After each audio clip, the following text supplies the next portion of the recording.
A Enterprise parte em busca da USS Defiant, e o Capitão Kirk acaba preso em um espaço interdimensional, enquanto Spock precisa lidar com os perigosos Tolianos, em The Tolian Web, episódio da terceira temporada de Jornada nas Estrelas que vamos revisitar agora. Bom, The Tolian Web é um excelente trabalho de ficção científica e também um ótimo estudo de personagens, né? É uma combinação muito poderosa que faz desse episódio um dos mais queridos da terceira temporada e possivelmente de toda a série, né? Apesar da terceira temporada ser considerada um pouco inferior às duas primeiras, esse episódio realmente se destaca. E por causa desses dois fatores, né? Tem não só uma trama sci-fi muito interessante e cheia de aspectos exóticos, né? Como essa coisa do espaço interdimensional ali, o tal do espaço interfásico, a Defiant sumindo, o Kirk lá, etéreo, perdido no universo, e claro, os enigmáticos Tolianos e sua teia. Mas esse episódio também é muito, muito forte por conta do trabalho de personagens, principalmente da relação entre Spock e McCoy, que é muito bem trabalhada aí, e é incrível como, né, nesse triunvirato que existe na série clássica, se você tira o Kirk, a relação entre o Spock e o McCoy acaba sendo mais tumultuada sem a mediação dele, e esse episódio mostra isso muito bem. Bom, quem teve essa ideia e trouxe esse episódio para Star Trek na terceira temporada?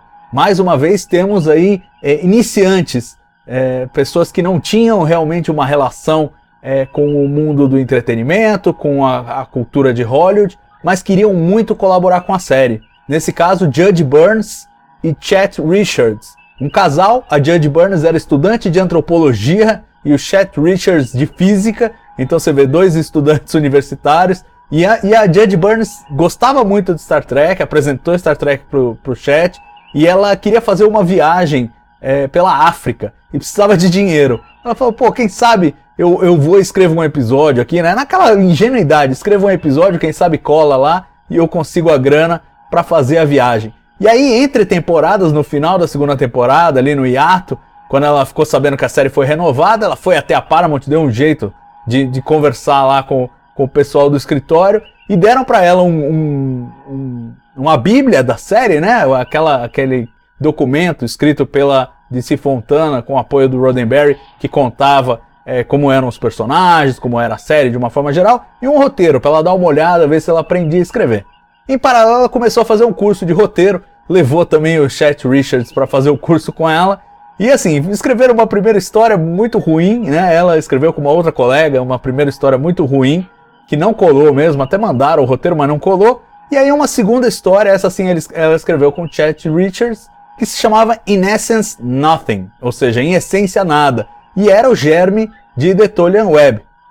Essa história de início, por incrível que pareça, chegou lá a produção, né? Ela conseguiu um agente e tal, mandou a história para produção, mas ela foi recusada. O Bob Justman deu uma lida, não achou assim extraordinária, achou muito problemática e descartou. Mas de alguma forma ela conhecia alguém que conhecia o Fred Freiberger, o produtor, o chefão da terceira temporada.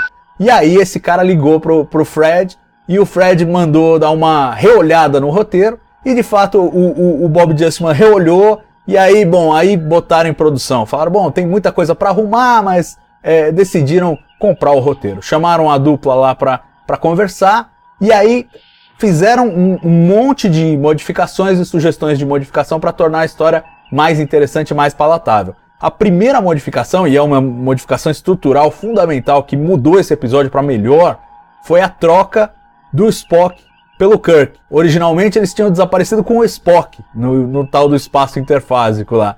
E eles, a percepção da produção é que a história ia ficar muito mais interessante se o Kirk desaparecesse, justamente porque o Bob Justman estava procurando algumas histórias que dessem relevo ao McCoy e ao Spock, já que no começo da temporada estava tudo muito focado no Kirk. Então eles decidiram fazer essa troca. Outra inclusão importante foi a dos próprios Tolianos, né, que de início não estavam na história. O plano dos roteiristas era escrever uma história de fantasmas, né, então aquela coisa do Kirk aparecendo e desaparecendo, que na verdade era o Spock no começo, né, e aí deram uma roupagem sci-fi com aquele papo de espaço interfásico. O Chet Richards era físico, tinha pelo menos o linguajar ali para desenvolver alguma tecnobaboseira para justificar, mas essa era a ideia, né? E acabou se transformando em algo mais pela necessidade de incluir mais perigo na história, mais um relógio ali, uma contagem regressiva para eles poderem salvar ou não o Kirk. Primeiro era o Spock, depois virou o Kirk.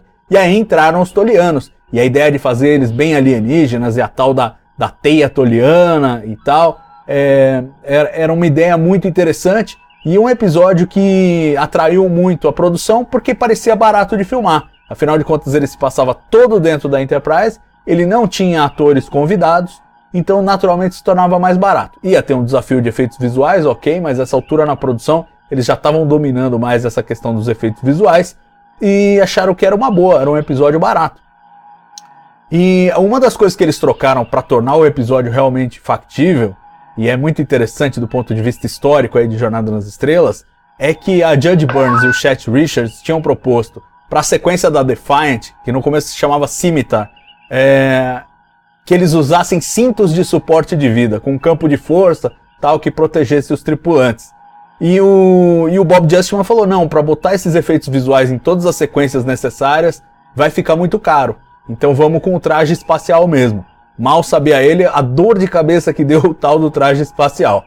Para dirigir esse episódio, o pessoal da produção chamou mais uma vez Ralph Senensky, super confiável, um diretor que tinha a apreciação da equipe de Star Trek desde o seu primeiro envolvimento lá na primeira temporada, né, já tinha feito trabalhos excelentes, The Side of Paradise, Metamorphoses, e estava voltando mais uma vez para um episódio, fatídico último episódio de Ralph Senensky, porque começou a produção e o grande desafio eram as porcarias dos trajes espaciais, que não estavam prontos, ficavam descolando as coisas, estava uma dificuldade enorme para filmar, e por conta dos trajes começou a gerar um certo atraso, né? Além de tudo, o Ralph Senensky sempre foi muito cuidadoso, né, na produção das suas tomadas, era sempre muito sensível e delicado para produzir o melhor possível para o episódio. Então começou a atrasar um pouquinho. Chegou no terceiro dia, estava meio dia de atraso nas filmagens, principalmente por causa dos uniformes,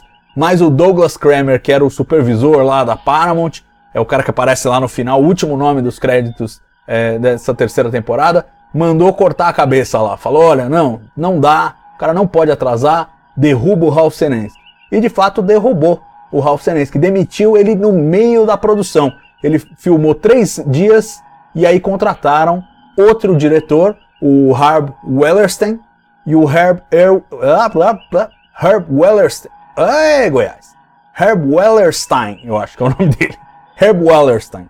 Ele foi contratado para apagar o incêndio lá, gravar em 3 dias o que faltava, e ele foi meio, vamos fazer aí do jeito que der, né? Então chegou no Al Francis, que era o novo diretor de fotografia, o Jerry Finnerman, que estava com a série clássica desde Kerbal Might Maneuver, fez o seu último episódio com The Empath, e aí passou a bola para o Al Francis, que era o operador de câmera, né? Tava bem familiarizado com o trabalho do Finnerman, e o Finnerman saiu para fazer cinema e deixou o Al Francis no lugar dele. Claro que tem um processo de adaptação, o Al Francis gostava de coisas mais bem iluminadas, continuou explorando as cores como o Finnerman fazia, mas assim, com cenas mais iluminadas, um pouco menos de apuro e jogo de sombra nas cenas, e era um pouco mais lento aí para configurar toda a iluminação, e isso, claro, atrapalhou de início o Ralph Senensky, mas quando o Herb Wellerstein chegou, ele pediu, olha, me ajuda, Al Francis, eu vou cuidar dos atores, você cuida de todo o resto, e vamos terminar esse episódio com os 3 dias que faltam. E de fato, sentaram a borracha e conseguiram concluir a filmagem do episódio nos 6 dias alocados. E o resultado foi que o episódio acabou de fato abaixo do orçamento, com cerca de $175 mil, um pouquinho abaixo, tirou um pouquinho do prejuízo que estava acumulando lá na terceira temporada. E assim, o triste dessa história foi realmente a perda do Ralph Senensky. Era um diretor excelente, esse foi seu último envolvimento com Star Trek, e o pessoal da Paramount deu uma sacaneada forte nele, né? Porque não só trocou ele no meio da produção, como fizeram a informação chegar à imprensa. Então publicaram uma notícia lá que o Ralph Senensky tinha sido dispensado no meio da produção porque estava um dia atrasado. Na verdade ele nem estava um dia atrasado, estava meio dia atrasado. E depois disso o cara teve uma dificuldade enorme para conseguir trabalho. Passou vários meses sem trabalhar, Quem botou ele para trabalhar de novo no final foi o Bob Justman, que já estava em outra série depois do cancelamento de Star Trek.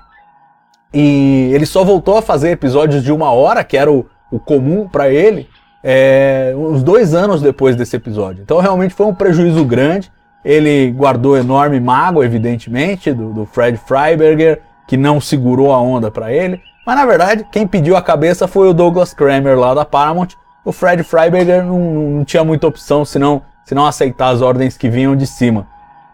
Mas foi uma perda e mostra também a erosão dos talentos que estavam sendo perdidos aí na 3ª temporada por atritos com a produção, né? Principalmente a Paramount botando pressão e, claro, o Fred Freiberger, que não tinha o mesmo jogo de cintura nem o mesmo apego à série que os produtores anteriores e acabava jogando o jogo do estúdio, né? Vamos fazer no prazo, pouco importa se o roteiro tá ruim, pouco importa se, enfim, o diretor tá insatisfeito, ou se precisa de mais tempo para fazer uma tomada. O próprio Ralph Senensky achava que ele ia conseguir concluir o episódio em tempo, apesar de estar meio dia atrasado, porque ele teve todos aqueles problemas lá com os trajes espaciais, e uma vez que ele tivesse as cenas mais fáceis para fazer, foram justamente as que sobraram pro final, ele conseguiria recuperar o tempo perdido e filmar em 6 dias.